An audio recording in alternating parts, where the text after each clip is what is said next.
دیکھیے یہ جو آپ نے کہا نا سرکاری جگہ پہ، اس کا جو میں مطلب سمجھتا ہوں وہ یہ ہے کہ زمین سرکار کی ہے، لیز نہیں ہے. آپ نے یا کسی نے بھی اس پر رہائش کے لیے تعمیرات کر دی، لیکن یہ کہ کسی سے نہ قبضہ کرنا اور اس پہ ناجائز طریقے سے بنا لینا یہ شرعاً جائز نہیں ہے. بہرحال اگر کسی نے بنا لیا تو وہ اپنی تعمیرات کا مالک ہے اور تعمیرات کی ملکیت کو، آنرشپ کو آگے منتقل کر سکتا ہے. زمین کی آنرشپ کو منتقل نہیں کر سکتا. زمین الگ ہے، تعمیرات الگ ہے. کہ احرام کی حالت میں گٹکا کھا سکتے ہیں. اس کا آپ یہ مطلب نہیں لیجیے گا کہ میں گٹکا کھانے کی اجازت دے رہا ہوں. احرام کے منافی نہیں ہے، کوئی دم یا کوئی جزا لازم نہیں ہے. اچھا، ایسی ملازمت کرنے کا کیا حکم ہوگا؟ مثال کے طور پر مجھے پتہ ہے کہ یہ کمپنی سودی معاملہ کر رہی ہے انشورنس کمپنی کے ساتھ، تو اب میں ملازمت کر سکتا ہوں وہاں پر؟ ناجائز کام ایک تو ابتداءً آپ کرے ہی نہیں، لیکن بعض اوقات آپ مجبور ہو جاتے ہیں. جب مجبور ہو جاتے ہیں تو پھر اس کام کے بقدر اگر آپ نے کر لیا تو آمدنی حرام. یہ درست براہ ہے؟ راست کا کیا مطلب ہے، میں آپ سے پوچھتا ہوں. یعنی ان کی آج کل ایسا ہوتا ہے کہ ان کی مجلسوں میں جا کے براہ راست بغیر پردے کے سامنے بیٹھ جاتی ہیں، یہ تو جائز ہی نہیں ہے. جائز.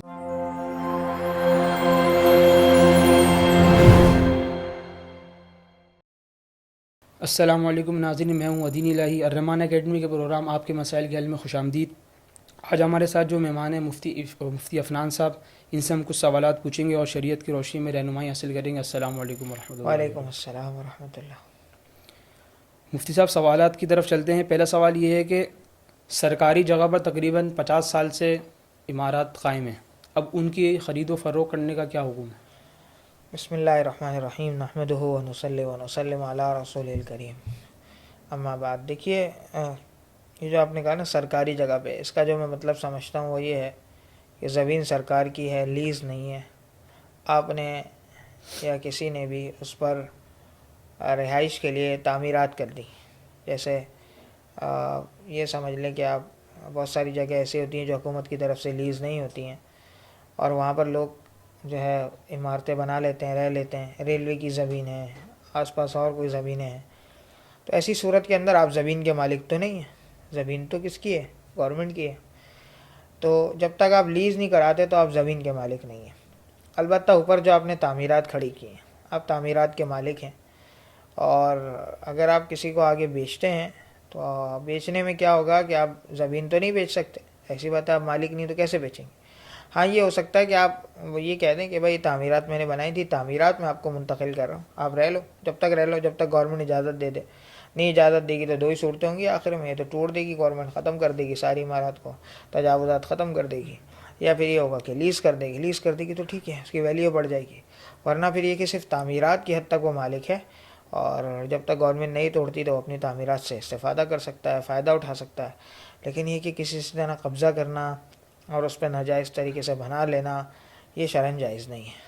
یہ شرعاً جائز نہیں ہے، اس لیے اس سے اجتناب کرنا چاہیے.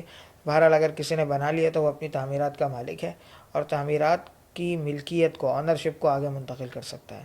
زمین کی آنرشپ کو منتقل نہیں کر سکتا. زمین الگ ہے، تعمیرات الگ ہے. جی اچھا مفتی صاحب، یہ اسی طریقے سے پگڑی سسٹم جو ہوتا ہے اس کی کیا حقیقت ہے؟ اس کے حوالے سے کچھ دیکھیں، پگڑی سسٹم بہت ساری جگہوں پہ رائج ہے اور اولڈ سٹی ایریا میں بہت زیادہ تھا.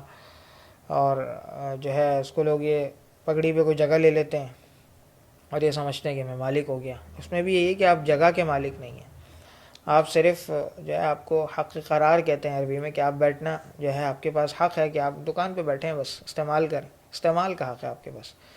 لیکن یہ کہ پگڑی کا معاملہ شرعاً جائز نہیں ہے، یہ بھی اس کے اندر بات ہے. اس کی وجہ یہ ہے کہ جب آپ چیز پگڑی پہ لیتے ہیں تو ابتدا میں ایک اماؤنٹ دیتے ہیں. وہ اماؤنٹ کسی گنتی میں نہیں ہے، رشوت ہی کہہ لیں اس کو، اس کی وجہ سے آپ کا کرایہ کم ہو رہا ہے. تو یہ پگڑی کا معاملہ جائز نہیں ہے اور اس سے کوئی آنرشپ حاصل نہیں ہوتی، بلکہ آپ حقیقتاً شرعاً اور قانوناً بھی اب تو آپ صرف کرایہ دار کی حیثیت سے ہی ہوتے ہیں، اس سے زیادہ آپ کی حیثیت نہیں ہوتی. پھر یہاں پر ایک مسئلہ کھڑا ہوتا ہے کہ ایک آدمی پگڑی پہ بیٹھا ہوا ہے، کئی سالوں سے بیٹھا ہوا ہے، باپ دادا تھے، پھر اب بیٹھے ہوئے ہیں. اب وہ آگے کیا ہوتا ہے، پگڑی کی چیز آگے بک رہی ہوتی ہے، یا جو ہے کوئی سودا آ رہا ہوتا ہے، پگڑی کا گھر ہے، پگڑی کی دکان ہے، پگڑی کا گودام ہے. تو ایسے موقع پر کیا چیز ہوگی؟ تو دیکھیں، جگہ پہ آپ کی آنرشپ نہیں ہے. جب جگہ پہ آپ کی آنرشپ نہیں ہے تو آپ بیچ تو سکتے نہیں ہیں. ہاں یہ ہو سکتا ہے جو حق آپ کو تھا وہی آپ آگے ٹرانسفر کر دیں. یار پہلے مجھے بیٹھنے کا حق تھا، میں آپ کو دے رہا ہوں، اور اتنے سال میں یہاں بیٹھا ہوں، میری گڈ ول ہے، تو میں اس کے آپ کے پیسے لے لوں گا بس. تو ایسی صورت کے اندر مالک کی اجازت سے، یا مالک منع نہ کرے تو آپ یہ کام تو کر سکتے ہیں. ہاں اب اس میں زیادہ پیسے لینا، مثال کے طور پہ میں نے آج سے 10 سال پہلے 15-20 سال پہلے میں نے پگڑی پہ جگہ لی تھی، اس وقت میں نے 50,000 روپے دیے تھے، 40,000 روپے دیے تھے. آج میں کسی اور کو ٹرانسفر کر رہا ہوں تو میں لاکھوں روپے لے رہا ہوں، 30 لاکھ روپے لے رہا ہوں، 40 لاکھ روپے لے رہا ہوں.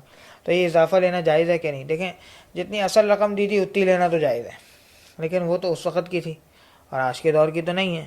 تو اس میں اضافی رقم لینے کا حکم یہ ہے کہ اگر جگہ ہے، زمین ہے، دکان ہے، مکان ہے، جو بھی پگڑی کا ہے، اس پہ اگر آپ نے کچھ اضافہ کرایا، اضافے کا مطلب ہے ٹائل لگوا دیے، کوئی فرنیچر بنوا دیا، ایکس وائی زیڈ جو بھی جس کو آپ اضافہ شمار کریں، تو اگر کوئی اضافہ ایسا کیا ہے تو اس کے عوض میں آپ جو ہے زائد رقم بھی لے سکتے ہیں اور آپ کے لیے لینا جائز ہے. بہرحال پگڑی کا معاملہ علی وجہ الخطر، ہم عربی کے اعتبار سے کہتے ہیں خطرے میں ہی ہوتا ہے.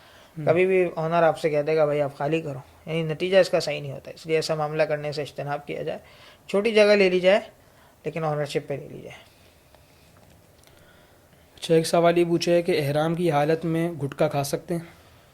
دیکھیں گٹکا اور اسی طریقے سے پان کھانا اور یہ جو دیگر چیزیں ہوتی ہیں یہ احرام کے منافی نہیں ہیں، لیکن وہاں پر یہ ہوتا ہے کہ بعض اوقات گٹکا وغیرہ یا ایسی چیز کھانے سے منہ سے بدبو وغیرہ آتی ہے، تو ایسی چیز کھا کر بیت اللہ نہ جایا جائے جب تک منہ کی اچھی طرح صفائی نہ کر لی جائے. جی اچھا ایک سوال یہ اس پوچھا کا ہے آپ یہ کہ مطلب نہیں لیجیے گا کہ میں گٹکا کھانے کی اجازت دے رہا ہوں، احرام کے منافی نہیں ہے، کوئی دم یا کوئی جزا لازم نہیں ہوگی، البتہ مضر صحت ہے اس لیے اجتناب کیا جائے. جی اچھا ایک سوال یہ پوچھا ہے کہ بیت اللہ میں ایک نماز پڑھنے کا 1 لاکھ کے برابر ثواب ہے، تو یہ جو فضیلت ہے یہ مسجد حرام کے ساتھ خاص ہے یا حدود حرم میں کہیں بھی اجتماعاً یا انفراداً بھی نماز اگر کوئی شخص پڑھ رہا ہے فرض؟ دیکھیں دونوں قول ہیں کہ بیت اللہ میں ایک نماز پڑھی جائے تو 1 لاکھ نمازوں کا ثواب ملتا ہے، اسی طرح مسجد نبوی میں ایک نماز پڑھی جائے تو 50,000 نمازوں کا ثواب ملتا ہے. تو یہ جو بیت اللہ کا جو حکم ہے یہ مسجد کے ساتھ خاص ہے یا حدود حرم کے ساتھ، دونوں ہی قول ہیں. ایک قول تو یہ مسجد کے ساتھ خاص ہے، ایک قول یہ کہ نہیں پوری حدود حرم میں آپ جہاں بھی نماز پڑھیں گے وہاں آپ کو 1 لاکھ نمازوں کا ثواب ملے گا. تاہم دیکھیں راجے یہی نظر آتا ہے دلائل کو دیکھتے ہوئے کہ یہ بیت اللہ کے ساتھ خاص ہے. بہرحال بعض لوگوں نے اس کو عام لیا ہے اور یہ بھی کہا ہے کہ وہاں رہنے میں احتیاط کی جائے، جس طرح وہاں عبادت کا ثواب بڑھ جاتا ہے تو وہاں گناہ کا وبال بھی بڑھ جاتا ہے. یعنی کوئی بد نظری کرتا ہے، کوئی جھوٹ بولتا ہے، کوئی جو ہے خیانت کا ارتکاب کرتا ہے تو یہ بھی پھر اتنا ہی وبال اس کا بڑھ جائے گا. بہرحال راجح قول یہی ہے کہ حدود حرم کے ساتھ خاص ہے، اگرچہ دوسرا قول بھی اپنی جگہ موجود ہے. اچھا اس میں انفراداً یا اجتماعاً کی کوئی قید نہیں ہے؟ ہاں بس حدود حرم کے ساتھ خاص ہے. اچھا ایک سوال یہ پوچھا ہے کہ 22 مارچ 2018 کو 2,30,000 روپے کا انہوں نے زیور لیے اور ابھی تک زکوٰۃ ادا نہیں کی. اب اس کی قیمت ہو گئی ہے 6,11,000 اور اس میں سے 3,10,000 خرچ کر دیے، تو اب جو رقم بچی ہے تو اس صورت میں زکوٰۃ کس اعتبار سے ادا ہوگی؟ دیکھیں پہلے لیا تھا 2,30,000 کا، ٹھیک ہے، اور اب یہ ہو گیا 6 لاکھ کا، 7,11,000 ہاں مطلب تقریباً قیمت بڑھ سم تھنگ. تو دیکھیں بات یہ ہے کہ زیور اگر صرف خالص زیور ہو تو اور کچھ نہ ہو، نقدی نہ ہو آپ کے پاس اور کوئی جو ہے ضرورت سے زائد سامان نہیں ہے، کوئی کیش نہیں ہے، کوئی اور کرنسی نہیں ہے، تو زکوٰۃ واجب نہیں ہوتی جب تک آپ کے پاس 7.5 تولہ سونا نہ ہو. اگر 7.5 تولہ سونا مکمل نہیں تو زکوٰۃ واجب نہیں ہے. لیکن اگر آپ کے پاس سونا 7.5 تولہ سے کم ہے، اس کے ساتھ ساتھ پیسے بھی ہیں، کیش بھی ہے، تو آپ پہ زکوٰۃ لازم ہے. ایسی صورت میں پچھلی تمام سالوں کی زکوٰۃ نکالنی ہوگی اور اندازہ کیا جائے کہ پہلے سال کتنا زیور تھا، آپ کتنا ہے، آپ کتنا ہے، اس کے حساب سے اس کا 2.5% حصہ ہر سال کے اعتبار سے نکالتے ہیں. مثال کے طور پہ ابھی انہوں نے بتایا 6 لاکھ روپے مالیت ہے، 6 لاکھ روپے کی مالیت تھی. تو اب دیکھ لیں زکوٰۃ کی سالانہ تاریخ جو انہوں نے ایک مقرر کی ہوئی ہوگی، جیسے یکم رمضان ہوتی ہے، بعضوں کی 15 رمضان ہوتی ہے، بعضوں کی اور کوئی یکم شوال ہوتی ہے. تو جو بھی ان کی زکوٰۃ کی تاریخ ہے اس پر یہ پچھلے جو ہے وہ تقریباً جتنے سال بنتے ہیں 2018 سے 18 میں لیا تھا، اس سے پہلے اگر صاحب نصاب نہیں تھے تو 19 میں ہوئے ہوں گے، تو 19، 20، 21، 22، ہر سال 23، کے اعتبار 24، سے ہاں 2.5% ہر سال کے اعتبار سے اس کی قیمت نکالتے چلے جائیں یا اس کا 2.5% نکال دیں، اس طرح زکوٰۃ ادا ہو جائے گی. اچھا ایک سوال اسی سے ملتا جلتا آیا ہے کہ ایک عورت کے پاس 1 تولہ سونا ہے اور کچھ نقد رقم ہے. اب سال پورا ہونے سے پہلے صرف سونا باقی ہے، نقد رقم ختم ہو گئی، تو اب اس کا زکوٰۃ کا جو نصاب ہے سونے کی طرف منتقل ہو جائے گا یا چاندی کے اعتبار سے ہی ہوگا؟ دیکھیں ایک جب اس کا سال شروع ہوا تھا سونے کے ساتھ، اس کے بعد نقد رقم بھی تھی، بیچ میں نقد رقم ختم ہو گئی، تو اب دیکھیں گے زکوٰۃ کی سالانہ تاریخ. اگر سالانہ تاریخ میں اس کے ساتھ اس کے پاس جو ہے سونے کے ساتھ نقد رقم وغیرہ بھی ہے ٹھیک ہے، زکوٰۃ لازم ہو جائے گی، 2.5% دے گا ٹوٹل کا، جو بھی ویلیو بن رہی ہوگی اس کا جو ویلیو کا 2.5% ہوگا، وہ ایسے آسانی سے آپ نکال سکتے ہیں کہ جو بھی ٹوٹل اماؤنٹ ہے اس کو آپ 40 سے ڈیوائڈ کر دیں تو آپ کی جو اماؤنٹ ہے وہ سامنے آ جائے گی۔ اگلا سوال یہ ہے کہ ایک شخص کسی کمپنی میں کام کر رہا ہے، اس کو میڈیکل کی سہولت موجود ہے، اب وہ یہ پوچھنا چاہ رہے ہیں کہ کمپنی میں تو طے ہے کہ آپ ملازم کو میڈیکل کی سہولت ہو، لیکن کمپنی خود انشورنس کروا رہی ہے اور امپلائز سے تو کوئی پیسے نہیں لے رہی، تو امپلائز کے لیے وہ میڈیکل کی سہولت دینا جائز ہوگا انشورنس کے طور پر؟ دیکھیں، میڈیکل کی جو سہولت ہوتی ہے اس میں 2 بنیادیں عموماً عام طور پر ہوتی ہیں، اور ایک تو انشورنس ہوتی ہے، ایک تکافل ہوتی ہے۔ تکافل یہ سمجھ لیں کہ انشورنس کا متبادل ہے، آپ نے پاک قطر تکافل ہے، جبلی تکافل ہے، حمایہ تکافل ہے، EFU لائف کا۔ تو تکافل سے تو علاج کرانا بالکل جائز ہے، البتہ جہاں تک پالیسی کی بات ہے، انشورنس پالیسی کی بات ہے، تو انشورنس پالیسی کے اندر دیکھیں 3 باتیں ہوتی ہیں۔ ایک تو یہ ہے کہ اگر کمپنی ہی علاج سارا کراتی ہے، سارا کچھ بیئر کرتی ہے، تو آپ کے لیے تو علاج کرانا جائز ہے، باقی کمپنی کا آگے انشورنس کمپنی کے ساتھ جو معاملہ ہے یہ جائز نہیں ہے۔ وجہ اس کی کیا ہے کہ کمپنی آگے رقم دے گی اور اس بنیاد پہ انشورنس کمپنی علاج کرے گی۔ ظاہر سی بات ہے انشورنس کی پالیسی سود پر، غرر پر اور قمار، جوئے پر مشتمل ہوتی ہے۔ سود پر کیسے کہ آپ نے 1 لاکھ روپے جمع کرائے، یا تو ہوگا یہ کہ ملازم بیمار ہو گیا، 2 لاکھ کا علاج کرانا پڑ گیا، تو 1 لاکھ دے کے 2 لاکھ کی فیسلٹی 2 لاکھ روپے اس سے نکل لینا جائز نہیں ہے۔ اسی طریقے سے بعض اوقات جو ہے قمار، جوا کے اندر کیا ہوتا ہے، قمار قمر سے، چاند ہے نا، چاند شروع کی تاریخوں میں کیا ہوتا ہے، موجود ہوتا ہے، چھوٹا ہوتا ہے، پھر بیچ کی تاریخوں میں بڑھ جاتا ہے، 14ویں کا چاند مشہور ہے، پھر اب مہینے کے آخر میں غائب ہو جاتا ہے۔ تو قمار بھی اسی طرح ہے، تو آپ نے پیسے دیے ہیں تو آپ کو بہت سارے بینیفٹس حاصل ہو جائیں گے، یا کچھ بھی نہیں ہوگا، ساری ختم ہو جائے گی، یہ انشورنس پالیسی میں ہوتا ہے۔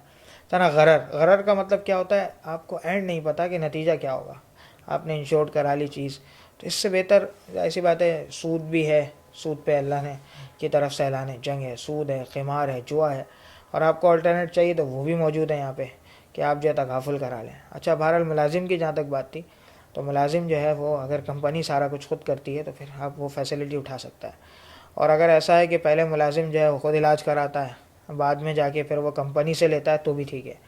ملازم خود علاج کراتا ہے، یعنی کمپنی پھر انشورنس کمپنی سے لیتی ہے، خود علاج کراتا ہے اور پھر جا کے وہ انشورنس کمپنی سے کلیم کرتا ہے، تو پھر ایسی صورت کے اندر پریمیم کی حد تک لے سے زیادہ لینا جائز نہیں ہے۔ پریمیم کا مطلب یہ ہے کہ جتنا اب تک جمع کرا چکی ہے نا، مثال کے طور پہ کس وار جمع کرا دیتی ہے، ابھی 70,000 روپے جمع کرا دیں، 70,000 روپے کی حد تک علاج کرا سکتے ہیں، اس سے زیادہ اگر 80,000 کا خرچہ ہو گیا تو 10,000 روپے مزید وہاں سے لینا سود ہو جائیں گے، اس لیے اپنی جیب سے کرا لیں، ٹھیک ہے۔ اچھا، ایسی ملازمت کرنے کا کیا حکم ہوگا؟ مثال کے طور پر مجھے پتہ ہے کہ یہ کمپنی ہاں، سودی معاملہ کر رہی ہے انشورنس کمپنی کے ساتھ، تو اب میں ملازمت کر سکتا ہوں وہاں پر؟ دیکھیں، کمپنی میں بالکل ملازمت آپ کر سکتے ہیں۔ دیکھیں، کمپنی میں ملازمت کا ایک پورا کرائٹیریا ہے، اور کسی بھی کمپنی کو ہم پرکھ رہے ہوتے ہیں نا، یہ میں آپ کو آسان سی بات بتا دوں کہ ہماری ایک میزان انڈیکس لسٹ جاری ہوتی ہے، KMI، کراچی میزان انڈیکس۔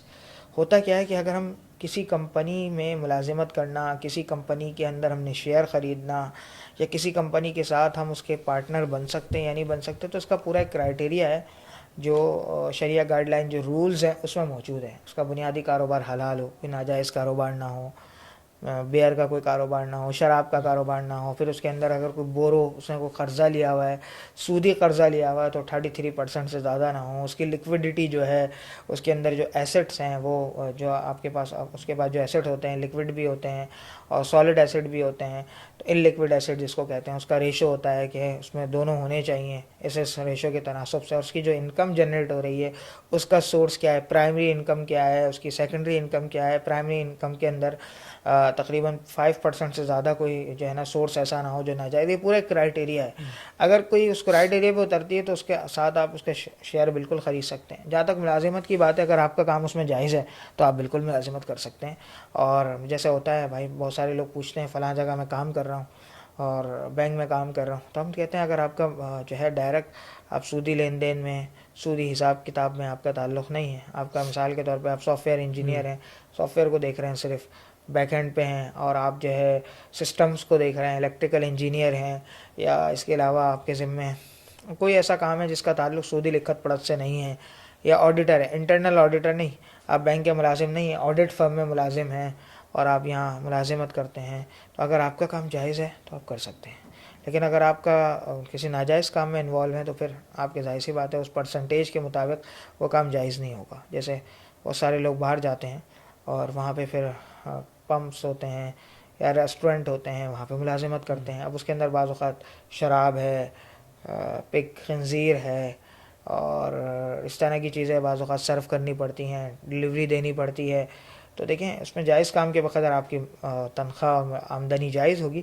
ناجائز کام ایک تو ابتداءً آپ کریں ہی نہیں, لیکن بعض اوقات آپ مجبور ہو جاتے ہیں. جب مجبور ہو جاتے ہیں تو پھر اس کام کے بقدر اگر آپ نے کر لیا تو آمدنی حرام ہوگی. مثال کے طور پہ 30% آپ نے حرام کام کیا اور 70% حلال ہے, تو تنخواہ کا ریشو بھی 70% حلال ہوگا اور 30% جو ہے وہ حرام ہوگا. جزاک اللہ.